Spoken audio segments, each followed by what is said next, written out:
أعوذ بالله من الشيطان الرجيم بسم الله الرحمن الرحيم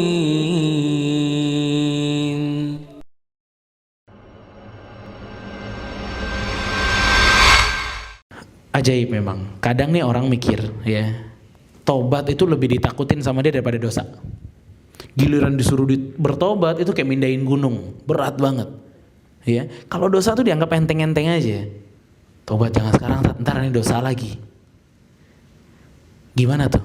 Itu kan biasanya syubhatnya gitu, keraguannya gitu. Kalau anda tobat sekarang, besok dosa lagi, nggak enak sama Allah.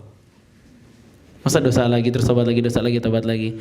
Kawan, ciri seorang mukmin itu, ya, ciri seorang mukmin adalah tukang tobat. Ciri mukmin tuh tukang tobat, yakni suka bertobat. Bukan tobat sekali kemudian selesai, nggak ada yang kayak gitu, nggak ada. Tobat lagi, dosa lagi, tobat lagi, dosa lagi, tobat lagi. Memang seperti itu keadaan orang mukmin, ikhwata. Dan siapa sih yang lepas dari dosa? Siapa? Nggak ada. Pada saat kita mengerti bahwa kita manusia yang nggak lepas dari dosa, mestinya kita juga nggak pernah lepas dari taubat kepada Allah Subhanahu Wa Taala. Makanya ajaib. Pada saat seseorang itu sangat takut dengan taubat. Dan taubat, ikhwata, kalau mau pengen diterima taubat kita kepada Allah, ada berapa syaratnya? 4. Ada 4 syarat agar taubat kita diterima oleh Allah Subhanahu Wa Taala. Yang pertama, taubat kita itu mesti dilakukan dengan ikhlas. Kita mengharapkan dari taubat kita diampuni dosa-dosa kita. Itu yang pertama. Taubat yang pertama adalah ikhlas syaratnya. Dan setelah ikhlas, syarat yang kedua dari taubat adalah menyesal. Yani dalam hati kita tuh ada perasaan menyesal akan dosa-dosa yang telah dilakukan. Kita tuh nyesel banget. Dosa ini kita lakukan, kita nyesel. Itu yang kedua. Yang ketiga, ya, berkeinginan kuat untuk tidak kembali kepada dosa tersebut. Berkeinginan kuat untuk tidak kembali kepada dosa tersebut. Berkeinginan kuat untuk tidak kembali kepada dosa tersebut. Ini yang ketiga, ikhwan. Ya, berkeinginan kuat untuk tidak kembali kepada dosa tersebut. Yang keempat, bertaubat di waktunya. Bertaubat di waktunya.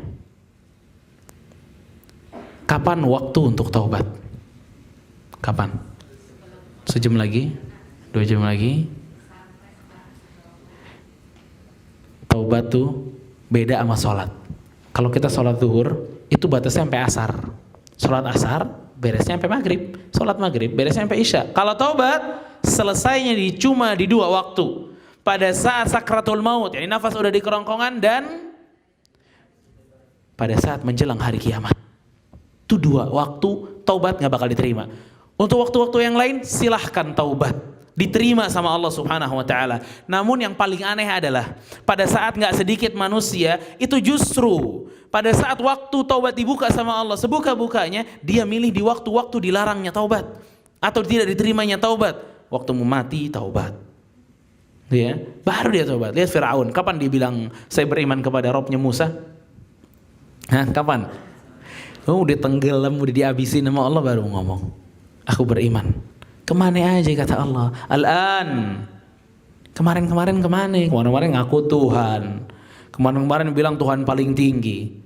Gini hari udah diselem-celem sama Allah, baru bilang apa? Saya bertobat kepada Allah. Diterima nggak tobatnya Firaun? Enggak. Kata Rasul sallallahu alaihi wasallam, beliau mengatakan seseorang akan diterima taubatnya malam yugharghir, sebelum dia yugharghir. Yugharghir itu adalah detik-detik kematian dia tuh.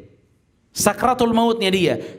Dan ini penting sekali untuk kita ketahui. Sebagian para ulama menafsirkan kalimat yugharghir itu adalah di mana pada saat seorang manusia itu merasa putus asa akan kehidupan dia, yakni umurnya udah pendek dia ngerasanya. Itu biasanya terjadi sama orang yang udah divonis sama dokter. Ya, kadang dokter ini kan memvonis sesuai dengan ilmu yang dia miliki bahwa ini nggak lama lagi nih, ini penyakitnya terlalu parah, mungkin dia hanya bertahan itu 1 pekan. Itu biasanya orang tobat apa nggak tobat? Tobat banget, bukan tobat lagi, ya. Tinggal sepekan.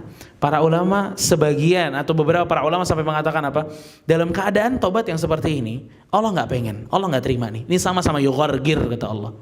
Fir'aun itu kenapa pada saat udah diselemin sama Allah Subhanahu wa taala, ya ditenggelamkan oleh Allah Subhanahu wa taala, nafasnya udah susah, kemudian dia baru bertobat. Kenapa tuh? Karena dia udah ngerasa putus asa. Ternyata saya ini lemah. Ternyata saya mesti balik lagi kepada Allah Subhanahu wa taala. Ini udah dalam titik putus asa nih. Nah, kata para ulama, sebagian para ulama beliau mengatakan apa? Yughargir, ya, itu sama kayak keadaan Firaun, yakni merasa udah putus asa, udah habis. Ini dalam keadaan putus asa seperti ini. Pada saat dia bertaubat, ya, sebagian para ulama mengatakan tidak diterima oleh Allah karena ini sama dengan yughargir. Ya, makanya hati-hati ya ikhwatah. Ya, jangan tunggu vonis dokter untuk kita bertobat kepada Allah Subhanahu wa taala. Khawatir, justru sebagian para ulama ini ternyata tepat dalam pembicaraannya atau dalam pendapatnya bahwa yughargir adalah detik-detik pada saat seseorang itu divonis benar-benar udah nggak bisa kemana-mana. Ikhwan, tentara kalau banyak prajuritnya, ini jenderal kalau banyak prajuritnya, senjatanya banyak, nggak mungkin ada bendera putih di dia, nggak mungkin. Ngapain? Orang saya masih kuat kok. Tapi kalau prajuritnya habis, senjatanya habis, tinggal dia satu, musuh masih 5.000. Ngapain tuh? Bendera putih habis, mau maju-maju 2 detik mati, udah nyender, udah bendera putih, putus asa dia. Nah, dalam keadaan putus asa yang seperti ini nih, yang udah bener-bener dia nggak bisa kemana-mana, mesti bendera putih udah, ya. Ini sebagian para ulama mengatakan kalau udah dalam keadaan seperti ini dia bertobat, tobatnya nggak diterima sama Allah. Karena udah bener-bener mentok baru dia mau tobat. Dulunya kemana? Dulu waktu masih sehat kemana? Dulu waktu masih kuat kemana? Gak bertobat kepada Allah Subhanahu wa taala. Ya, ini sebagian pendapat para ulama yang mesti senantiasa kita renungin bahwa ini berbahaya buat kita ternyata. Ya, jangan tunggu vonis kalau bertobat kepada Allah Subhanahu wa taala. A'udzu billahi minasy syaithanir rajim. Bismillahirrahmanirrahim.